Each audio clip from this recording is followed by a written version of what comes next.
పీడిత ప్రజల హక్కుల గొంతై నినదించినటువంటి మహాపోరాట యోధుడు పెరియార్ రామస్వామి నాయకర్ గారు.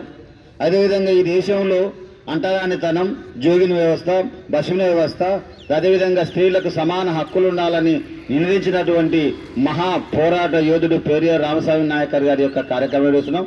ఇటు కార్యక్రమాన్ని ఉద్దేశించి కవి పండితుడు భూరోజు గిరిరాజాచార్ని మాట్లాడవలసిగా సాధారణంగా విజ్ఞప్తి చేస్తున్నాం. ఈరోజు ముఖ్యంగా సెప్టెంబర్ 17 అంటేనే మనకు ముందుగా గుర్తొచ్చేది తెలంగాణ విలీన దినోత్సవం, విమోచన దినోత్సవం, విశ్వకర్మ జయంతి, ఇలాంటి ఎన్నో కార్యక్రమాలు ఈరోజు సెప్టెంబర్ 17వ తేదీకి ప్రత్యేకత ఉంది.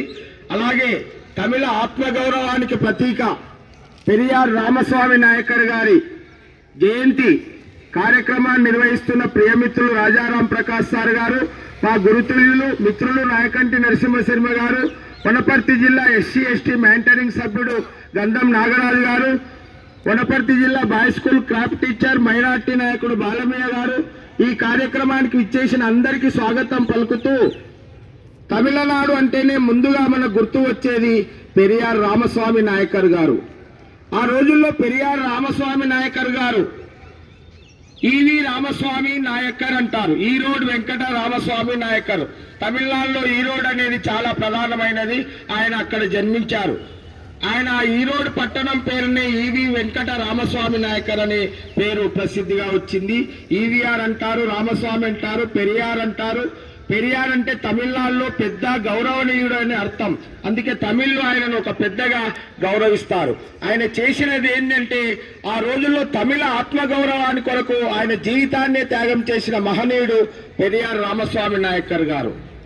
ఆయన 1879 సెప్టెంబర్ 17న వెంకట నాయకర్ ముత్తమ్మాల్ అనే పుణ్య దంపతులకు జన్మించారు. వాళ్ళది పెద్ద కుటుంబం.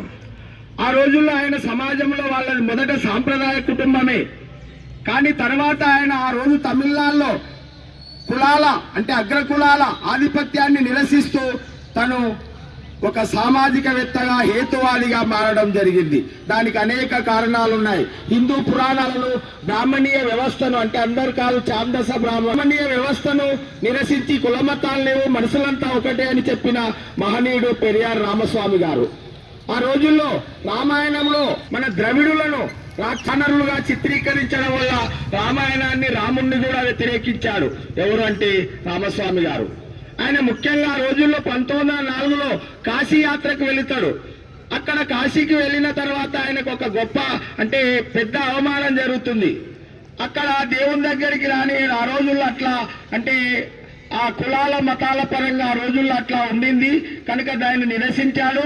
ఆకలి అయితే బ్రాహ్మణ అన్నసాన సత్రానికి వెళితే బ్రాహ్మణేతలు రానియకుంటే ఒక జన్యం వేసుకొని వెళ్తే ఆయన మీసాలు చూసి వీడు బ్రాహ్మణుడు కాదని అతన్ని నెట్టివేయడం జరుగుతుంది. అక్కడ ఆకులు అలాలు తింటూ ఆ రోజు నుంచి దేవుడే లేడని నాస్తికుడుగా మారుతాడు. మనుషులంతా ఒకటే అని తన పేర చివర ఉన్న నాయకర్ అనే పదాన్ని తొలగించి రామస్వామిగా, పెరియారుగా మిగిలిపోతాడు. అంటే వీళ్ళు మొదట కన్నడ బలిజ తెగకు చెందిన వాళ్ళు, బలిజ వాళ్ళను నాయకర్ అని కూడా అంటారు. ఆ విధంగా ఆయన ఆ రోజుల్లో ద్రవిడ కగజం అనే పార్టీ పెట్టి ఈ రోజుల్లో తమిళనాడు ఏడుతున్న ఏఐడిఎంకే, డిఎంకే, అన్నాదురై, తర్వాత ఈయన మన డిఎంకే అంటే కరుణానిధి, తర్వాత జయలలిత, అక్కడ ఈ ప్రాంతీయ పార్టీలే అధికారంలో ఉంటాయి. కనుక ఆయన స్థాపించిన అంటే ద్రవిడ కగజం పార్టీ నాడు ఎంతో విస్తరించి తమిళనాడు ఏలుతుంది. తర్వాత ఆయన జాతీయ కాంగ్రెస్ లో ఉన్నప్పటికీ కూడా జాతీయ ఉద్యమాల్లో పాల్గొనలేదు. కాకపోతే అంటే సమానత్వ ఉద్యమానికి ప్రతీకగా నిలిచిన మహనీయుడు ఎవరంటే పెరియార్ రామస్వామి నాయకర్. ఆ రోజుల్లో రాజాజీ రాజగోపాలాచారి త్రిభాషా సూత్రంలో హిందీని తమిళనాడు మీద రుదితే హిందీ వ్యతిరేక ఉద్యమం కూడా నడిపిన మహనీయుడు. అంటే హిందీ మాకు అవసరం లేదు, మా ద్రవిడం అంటే తమిళ్ ఇప్పటికి కూడా వాళ్ళ తమిళ భాషను ఎంతో గౌరవించుకుంటారు. వాళ్ళ భాష కొరకు ప్రాణాలైనా వదిలి వాళ్ళు అంటే అంత ఆత్మాభిమానం గల వ్యక్తులు తమిళ్లు. కనుక అటువంటి రామస్వామి నాయకర్ గారు తన జీవితాంతం ఒక వ్యాపారవేత్తగా సమాజంలో ఆ రోజు అందరిని బడులు గుడులు కాకుండా గుళ్ళనే బళ్ళుగా మార్చి అందరికీ సామాన్యులకు విద్యను అందించి సామాన్యులకు సహాయం చేస్తూ తమిళ ఆత్మగౌరవానికి ప్రతీకగా నిలిచిన మహనీయుడు రామస్వామి నాయకర్. ఆయనని ఈవీఆర్ అని, రామస్వామి అని, పెరియార్ అని, తండ్రి అని ఇట్లా ఎన్నో పేర్లతో పిలుస్తారు. కనుక అటువంటి మహనీయుడు 1973 డిసెంబర్ 24న సుమారు 100 సంవత్సరాలు బ్రతికి మరణించారు. ఈ రోజుల్లో కూడా తమిళనాడులో రామస్వామి నాయకర్కు ఎంతో గొప్ప పేరుంది. వాళ్ళు అతన్ని ఒక దేవుడుగా ఆరాధిస్తారు. ఆయన చెప్పిన సామాజిక సిద్ధాంతాలను పాటిస్తూ సమాజంలో మనుషులంతా ఒకటే అనే నినాదాన్ని, ఆయన చెప్పిన నినాదాన్ని ప్రజల్లోకి తీసుకెళ్లి అనే భావన పెంపొందింపజేయాలని తెలియజేస్తూ ముగిస్తున్నారు. రామస్వామి నాయకర్కు జోహార్ జోహార్, పెరియార్ రామస్వామి నాయకర్కు జోహార్ జోహార్. మహానీయుల ఆలోచన విధానాలు కొనసాగిద్దాం మహానీయుల ఆలోచన విధానాలు కొనసాగిద్దాం. జై భారత్, జై భారత్, జై హింద్, జై భీమ్.